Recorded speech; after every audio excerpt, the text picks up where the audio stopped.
It is recording. Okay, good.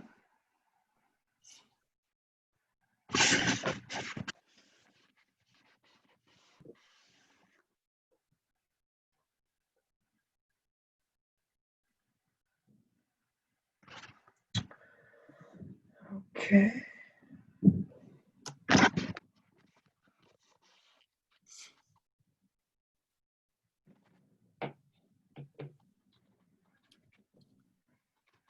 We got 2 viewers, by the way.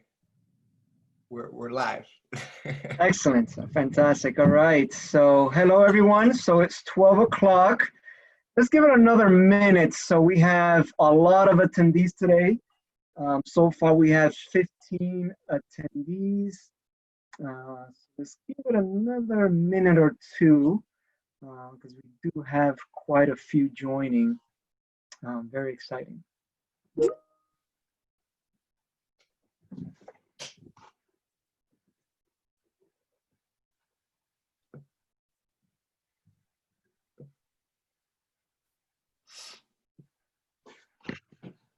All right, we just have someone from the St. Cloud State University in Minnesota. Hello, Elizabeth. Thank you for joining.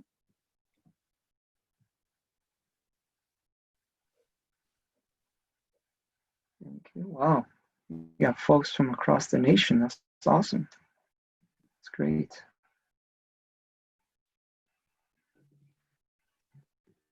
Okay.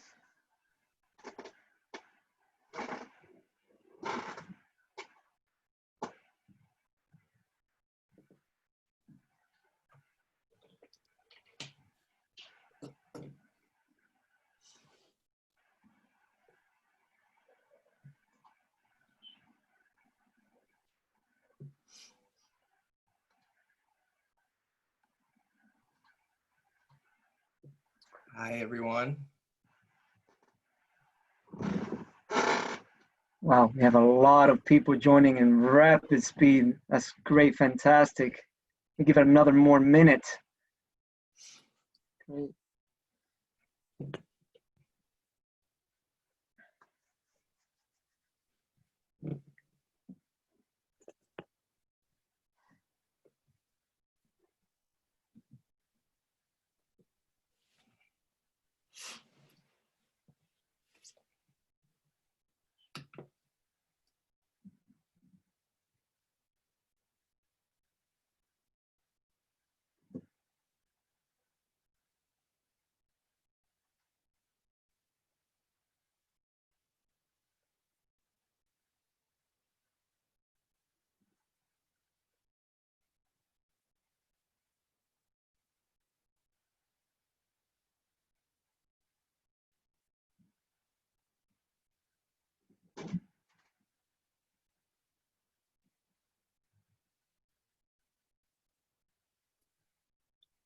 Hi, Amy.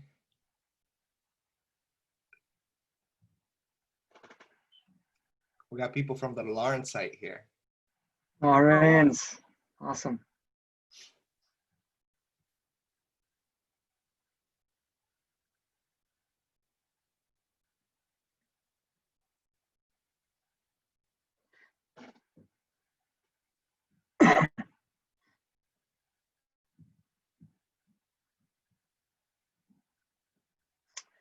Okay, I think this is a perfect time to start. We have a little over 30 folks on the line, so great, fantastic. Again, folks, this webinar will run for about 45 minutes, so we're gonna do 30 minutes presenting, and the remaining 15 minutes, we're gonna leave it for Q&A. Once you have your questions, if you can please submit your questions on the chat. I will then introduce, hopefully the name will appear on the chat. So I will introduce the name who asked the question, and I'll present the question to our panelists. Fantastic, okay, so great. Hello everyone, and welcome to today's webinar, United We Can Help. I am your host, Joel Oviedo, VP of Community Affairs for ALPFA. We have a fantastic webinar with 4 fabulous panelists who are going to discuss ways we can help all Latino communities in these times of crisis. As we were preparing for this webinar, choosing the right heading is important because it sets the tone for our theme, United, we can help. No one goes at it alone. Organizations, companies, families, friends, ALPFA, JRI, you, the attendees, all unite to reach their goal and help to find ways to help our Latino communities. Leading the way to helping our Latino communities is JRI, which stands for Justice Resource Institute.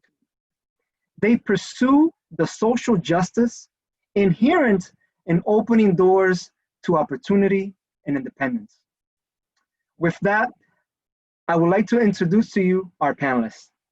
Frank, if you can start, please. Absolutely. Thank you, Joel. And thank you for ALPFA for putting this event together. My name is Frank Gomez. I'm Dominican. I came to the United States when I was 13 years of age. I am now working for JRI. I came to Lawrence, and I work in the Lawrence Community-Based Service Agency of JRI as a clinic director, a clinic program director for the early psychosis program, who serves the needs of youth and families who are dealing with a first episode of psychosis or are developing schizophrenia. We serve the areas of the Merrimack Valley, so Lawrence, Lowell, all those areas. And we also serve the North Shore and the Metro West area as well. Go ahead, Anna. Hi, hello, everyone. My name is Anna Cambell, and I was born and raised in Honduras, Central America. I'm the Community Service Agency Director and manage the Systems of Care email list of 166 members. My responsibilities as a program director, I manage a program with a catchment area that includes Lynn, Nahant, Swampscott, Lynnfield, and Saugus. We have a very diverse team that speak multiple languages, as we have a very diverse community to serve. I also coordinate resources available in the community and co-facilitate the Systems of Care monthly meeting. I'm also a coach and mentor at the ALPFA program, and I'm a member of the Listen, Learn, and Live at JRI. So let's go to Rosa. Hi, my name is Rosa. I'm Dominican, but I was born in St. Thomas, U.S. Virgin Islands. I lived in Salem, Massachusetts for pretty much most of my life at this point. So that's what I call my hometown now. So I'm a case manager at the Young Parent Support Program over at JRI out of the Lynn site. I'm also a team leader over at Listen, Learn, Live, where it's a platform where we create conversation about racial injustices. So we create monthly series around these topics. I know that in ALPFA, we've done topics around implicit bias. So these are platforms we also bring to the larger community. I'm also part of the mentee program over at the CMP program at the ALPFA mentorship program. Stephanie? Hi, my name is Stephanie Rana. I'm from Lawrence, Massachusetts, but now live and work in the North Shore. My mother is from Vega Baja, Puerto Rico, and my father is from Fitchburg, Massachusetts, and he's African American and Japanese. I'm the community-based director for the Lynn office that serves Lynn and the surrounding communities that Anna mentioned before. In my role, I oversee 3 of the mental health services that work with children and families directly in their home or within the community, which include in-home therapy, outpatient therapy, and therapeutic mentoring in a trauma-informed lens. We offer all of our services in Spanish, and I try to hire as much as possible staff that live in the community we serve. I also continue to do direct work and offer services in Spanish whenever possible. Fantastic. Thank you, everyone, for those introductions. Thank you, Team JRI. You know, this year has not been easy for anyone. You know, now more than ever is when we should really come together and unite, care, and console one another. I personally think we're going through a unite test. I mean, because it's just not happening to us. It's happening to the whole world. I've asked JRI to illustrate the health disparities and what JRI has done to create positive change. Team JRI, if you'll be so kind and present to us your findings and movements around this change. Absolutely. Give me a second so I can pull it up here. Can you all see that? I can definitely see it, yes. Oh, perfect. Okay, thank you so much, Joel. So Sure. health disparities in times of a pandemic. I don't know if it has been your experience, but it has been my experience, and I think our experience, that we've been hearing this term, high-risk communities or hot zones in Massachusetts. And we might be biased because we're working directly in these communities and providing support and coordinating services for individuals that are having a challenging time right now. But it doesn't sit well to hear those terms being thrown around. In reality, what we're seeing is how COVID-19 as a pandemic has highlighted these health disparities for not just the Latino community, but the African American community as well. So we're gonna move on here to this next page, and we talked a little bit about JRI. For the purposes of this conversation and sort of the stories that we'll be sharing, we'll be specifically talking about the community-based services at JRI and sort of the outreach programs that go out into the communities and provide services in the normal times where we're not quarantining or we're not keeping social distance. JRI is a social leader, a social justice leader, and it's a nonprofit organization with over 100 diverse programs meeting the needs of underserved individuals, families, and communities. Our services include various levels of therapy, care coordination, and other therapeutic services, with, again, hubs for this community-based services in Lawrence, with the Merrimack Valley, Lynn, Gloucester, Salem. We have an office of community-based services in Jamaica Plain. We have another one around the Metro West area as well. And we touch the lives of over 3,000 families each year. I think it's important to put into context that our current persons served are coming in with a diagnosis that can include trauma, anxiety, depression. I myself, again, work with individuals that are developing schizophrenia or have the first episode of the psychosis symptoms and their families. Let's go to the next one. This is JRI's scope of services. And while we're going to be talking in terms of the community-based outreach services, we also target all these areas that you see in the screen and who have also been affected by the global pandemic. And so it's important to talk about the shift that happened at the beginning of all this. And, in March 10th, it was declared to be a state of emergency, which allowed the administration to provide flexibility in its ability to respond to the coronavirus outbreak. This included making telehealth as a preferred means to provide mental health treatment for families. So while we were dealing with a lot, it actually did provide a lot more access to treatment for individuals that weren't able to go to the office and get a mental health treatment. So that was a positive that came from that flexibility that we had. In less than 1 week, our community-based services division prepared policies, consents, trainings, all the things that we needed to start working to continue our work, really, with the families that we had previously been doing this work with in a virtual manner. As we began to assess the needs of the families and the individuals that we work with, it became apparent that it wasn't just the COVID-19 and the pandemic that was an issue. It was a systemic racism. A lot of systemic challenges that were taking place for families that we needed to address in order to continue our work in these communities.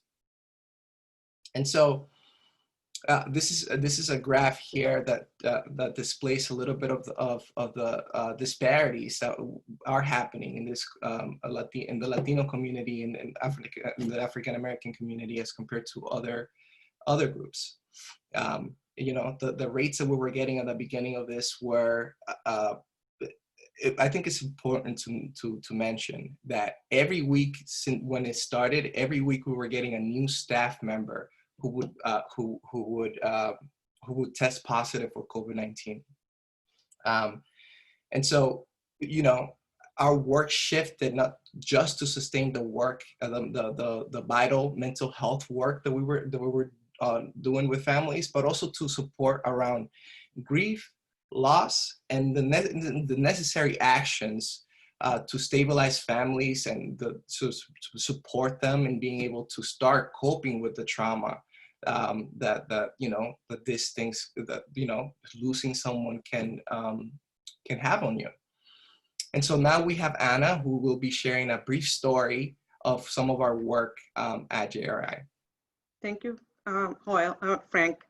One of my teams in my program went above and beyond in supporting one of their families that they were working with early on in the coronavirus pandemic.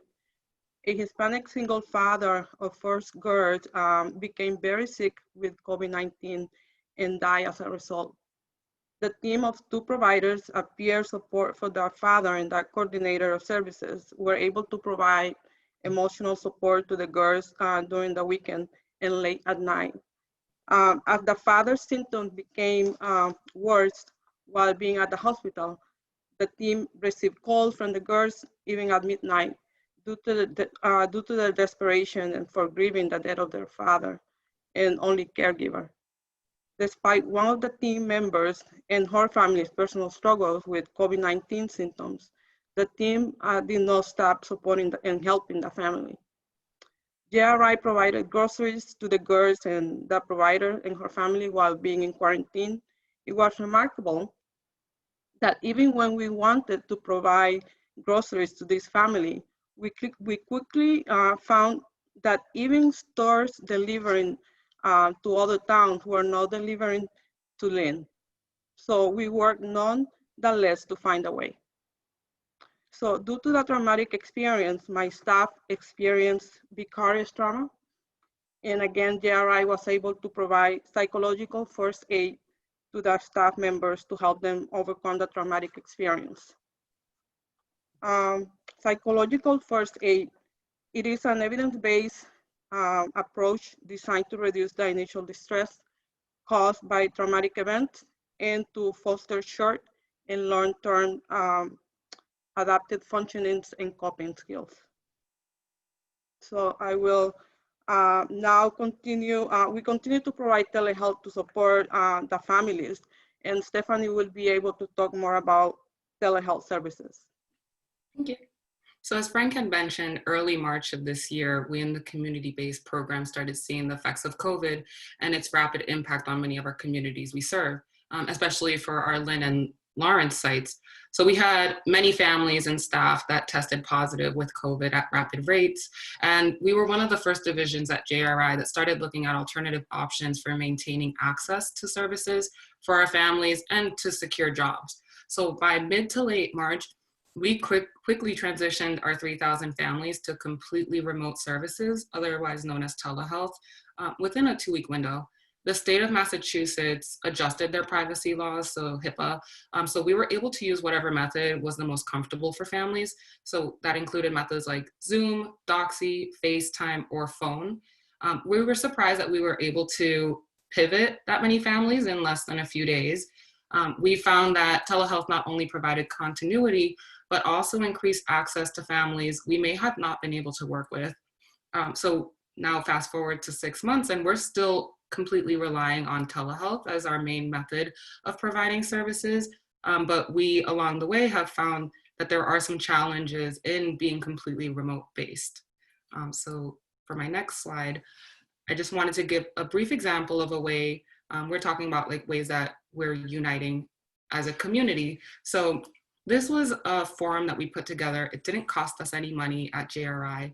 It just took us to collaborate with different community partners to offer direct support for our youth during a very difficult time. So to put in perspective, we made the switch to telehealth and none of our staff were working in the community like we previously were. So we used to be in people's homes. in May, the murder of George Floyd is all over social media and has a really deep impact on all of us. So this was during, as well, a time where people were testing positive for COVID in our Lynn and Lawrence communities. So we came together and we're like, what do we do about this? There were rallies and protests that were happening in person, but many of our youth were unable to participate because COVID was really rampant in our communities. And we wanted to offer a safe way for them to just express what's happening for them, and where they could process the racial trauma that they were experiencing and offer support for each other during a time where schools were out. No one was able to go out into the local communities, not even the parks. I think that the nets and the basketball courts were, like tied up. So people really weren't able to go out. So in the span of 10 days, I put together a team of community volunteers who just wanted to help. And we formed a completely virtual youth forum to talk about racism and the way that it's impacted them.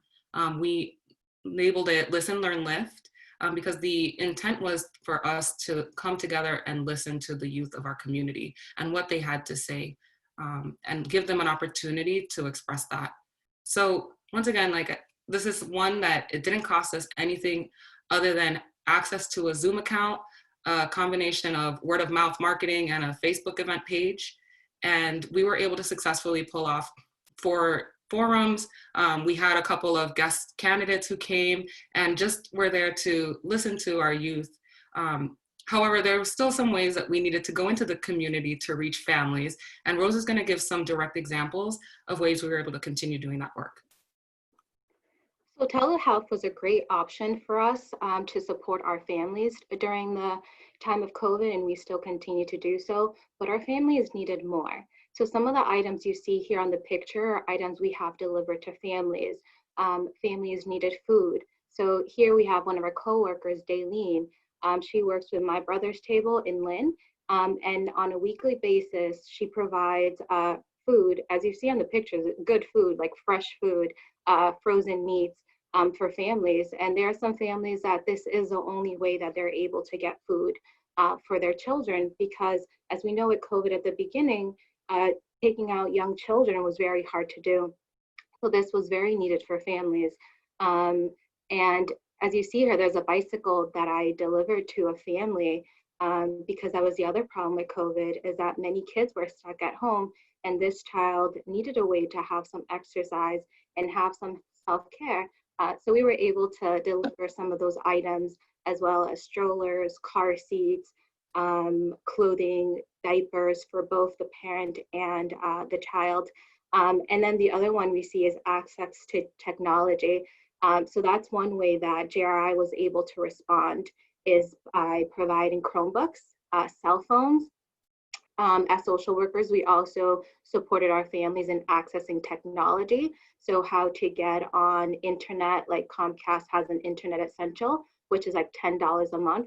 So we supported families in doing that. And we still continue to do that. As many of you have probably experienced, remote learning is not easy. And some of our families have a need for more. So another thing was masks.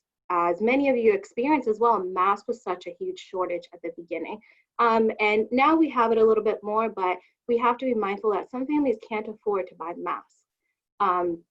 So one way that JRI responded in the beginning is that we did donations, we did a drive, and we did a virtual sewing circle where some staff actually learned how to sew, so we can provide that to family. But with providing our families, we also had to provide for our staff. So some of our staff were impacted by COVID-19, and some of them couldn't provide for their own family. So we supported families, our own staff, which are like family to us as well, with PPE, cleaning supplies, meals, and groceries. So as we're supporting the community, we also have to support the staff working at home, supporting the community. So it's this cycle that we do in supporting each other. Thank you.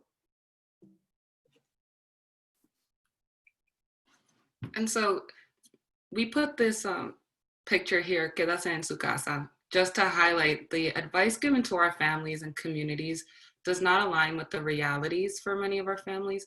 You can't take space and social distance if you live in a multi-generational home. You can't go out and get fresh air if you have a shared hallway and no private outdoor space. If you don't have public transportation, if you don't have a car, you have to take public transportation. So Frank has a story that highlights the mixed messages that many of our families experience, and I wanted to pass it to him. Now, imagine being a family in Lawrence that it's not able to take distance or take space. We have a story here, a family from South America who live in a small Lawrence apartment. They have an infant child who has a chronic health condition and requires frequent visits to the hospital. And another child that has behavioral challenges and also sometimes needs an evaluation from a psychologist or a mobile crisis team who would speak Spanish because the family doesn't speak English. And so you see the level of systemic challenges that some of these families that are at risk in these communities are facing.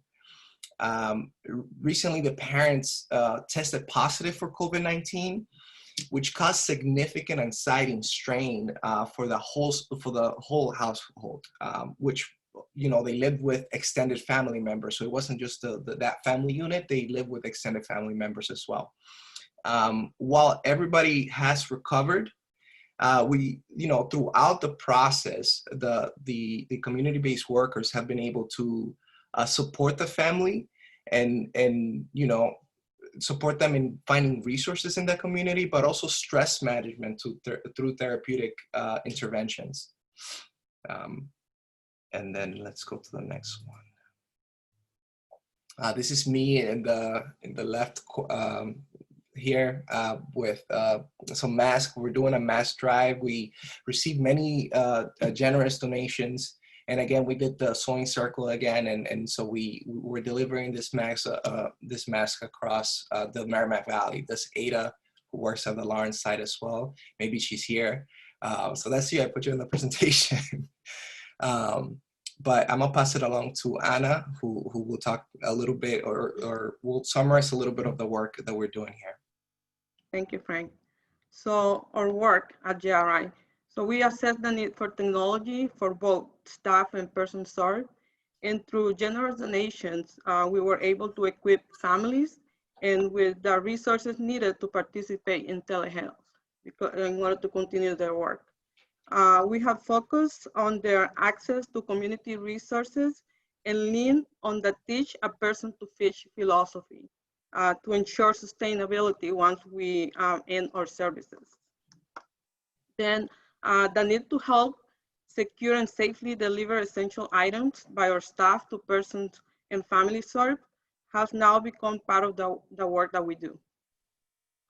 On a limited basis, we began putting together care packages with essentials items, as you can see on the screen, such as food, baby formula, diapers, cleaning supplies, laundry detergent, face masks, gift cards, materials for interactive games or projects for the children's.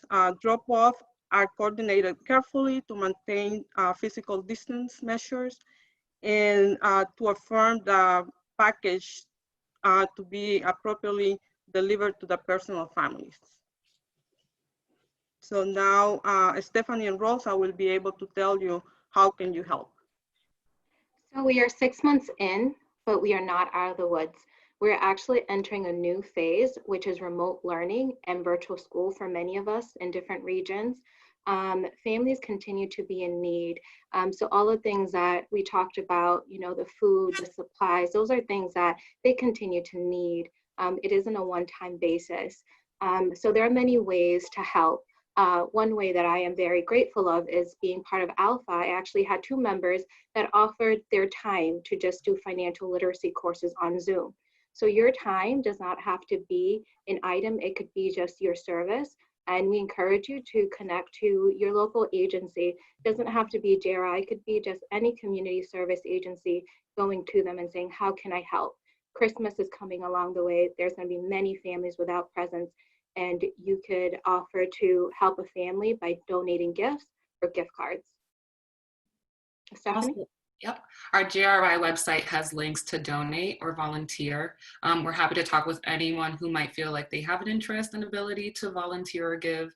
And we also appreciate your willingness to hear our real stories today that our communities are facing. Thank you so much. Thank you. Go ahead, Frank. Sorry, go ahead. Oh, no, thank you so much. And here's our info if you want to reach out, if you need anything. We're here to connect and support. Fantastic. Thank you, everyone at JRI. We just reached the 12:30 mark. We wanted to leave a few minutes for Q&A. I have a couple of questions myself. What if someone is out of state? We have a couple of folks that are out of state and are requesting this type of help.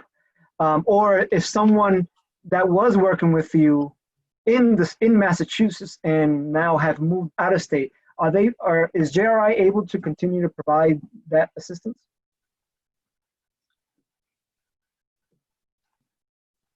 No, we would. Not yet. So no, we wouldn't be able to provide services. So we provide services for Massachusetts, and we're sort of I think our license covers just Massachusetts. So we will have to treat people that lived in Massachusetts. Okay. But I'm sure, that there are community-based services in other areas, and I encourage people to do some research. And if you would like, we can support in doing the research. But I think that's the move to see if there are other community-based services that people can access. I'm sure there is. Okay, understood. Now, has JRI ever come across, a professional who was doing well in the past, and now is going through some, could be mental instability, physical instability, or whatever the case may be, where they're asking now on this sort of help that JRI can provide? Has JRI ever come across something like that?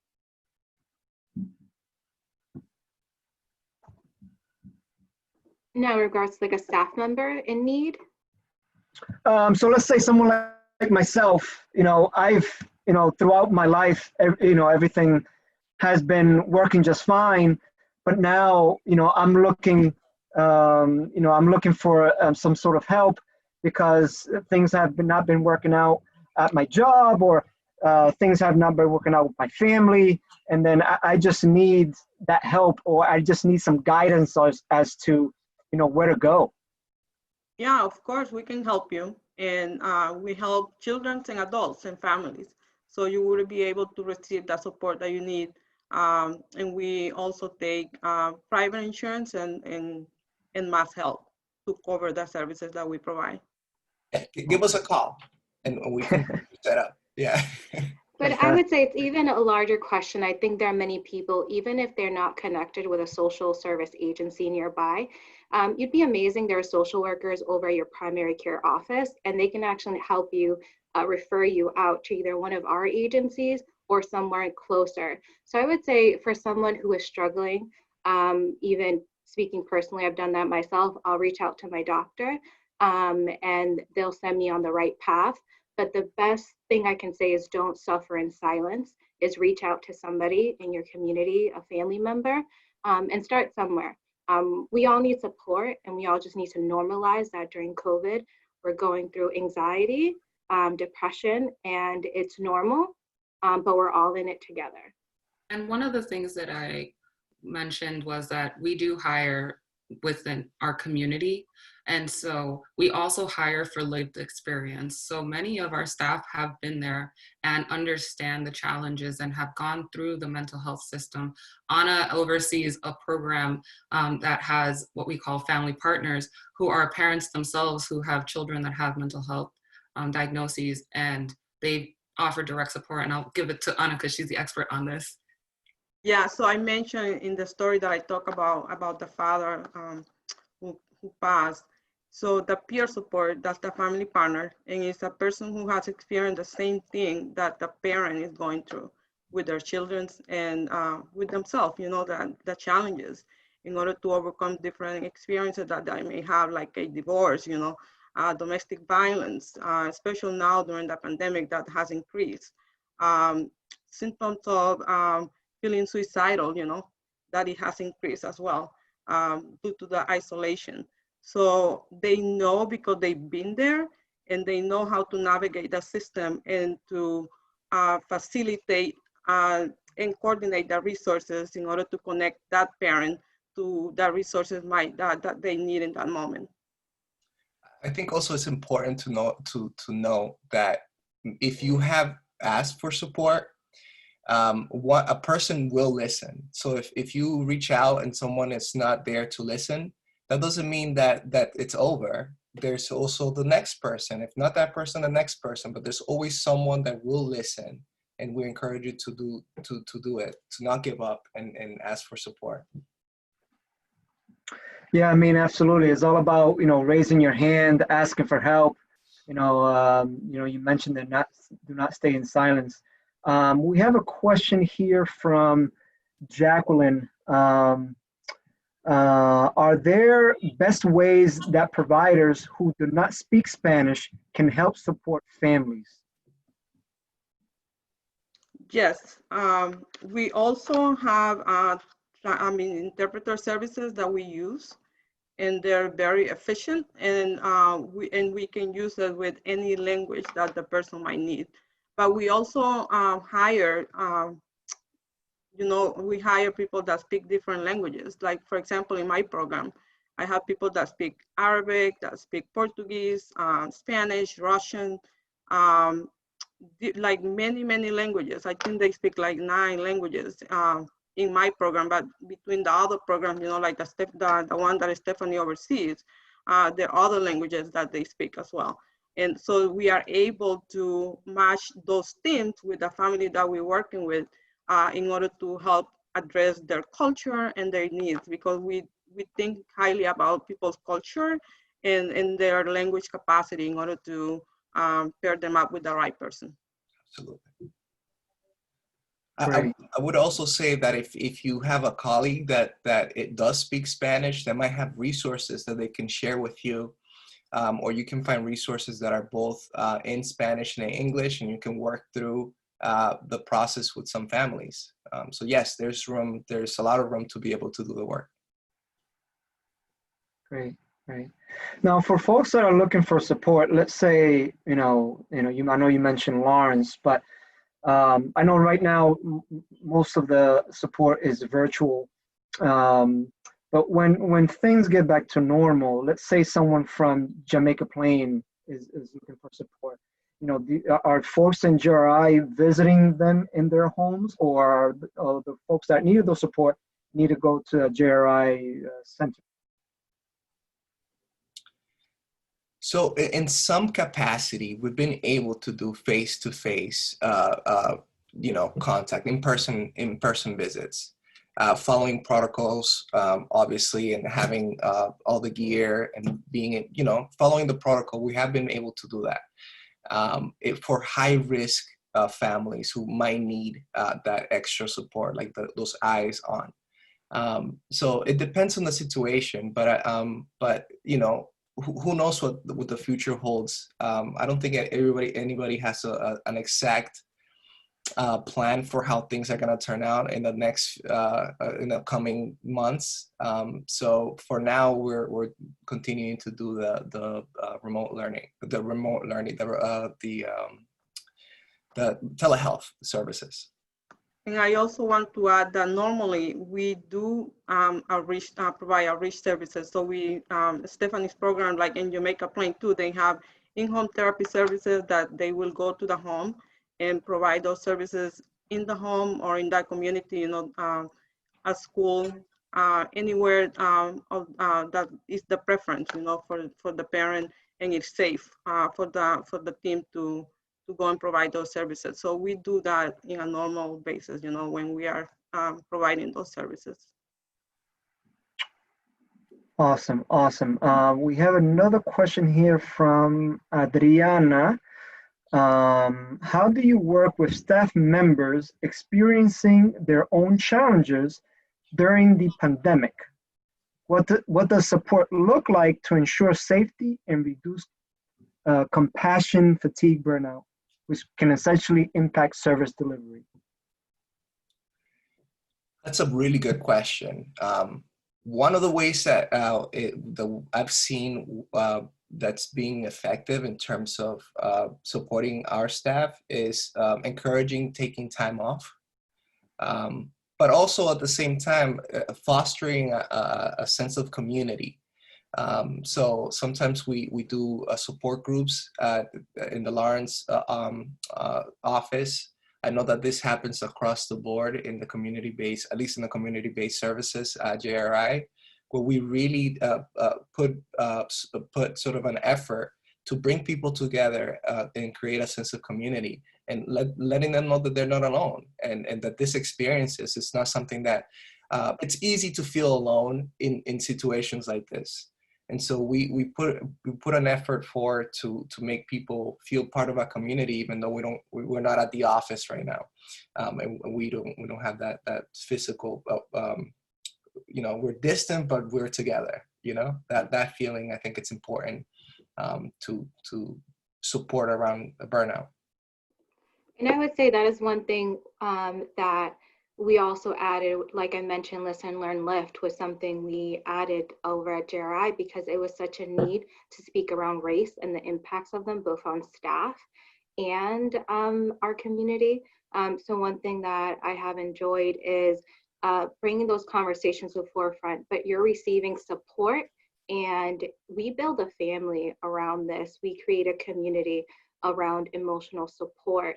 Like Anna mentioned, there were families that were greatly impacted with COVID, and we encourage time off, but we also said, hey, are you okay? And I think sometimes just talking to somebody, aside from your work, it's, are you okay? Do you need anything? What do you need right now for me to support you?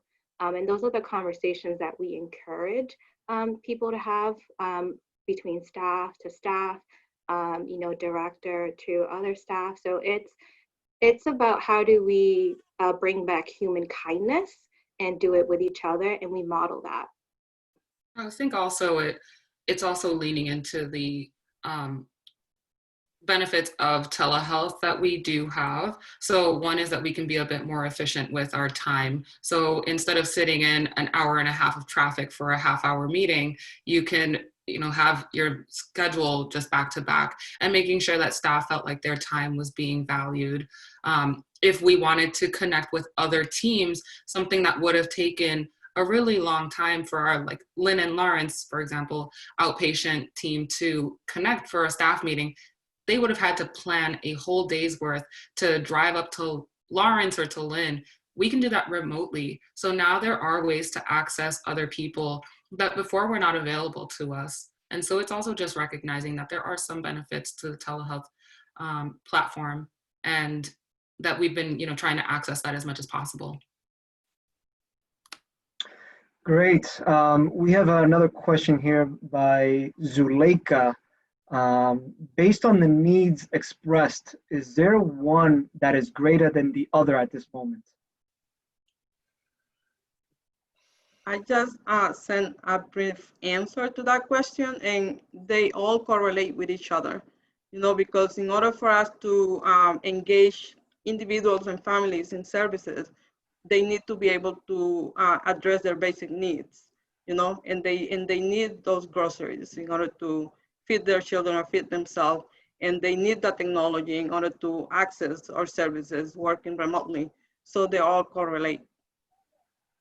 Absolutely. Agreed. We did have a very big emphasis on securing technology. So JRI specifically went and found funding to provide Chromebooks to our families that did not have access, so that they could continue their services and not miss a beat with their families. Or if it weren't computers, then we secured them with telephones. So I would say early on that was a very big focus, as well as food and groceries.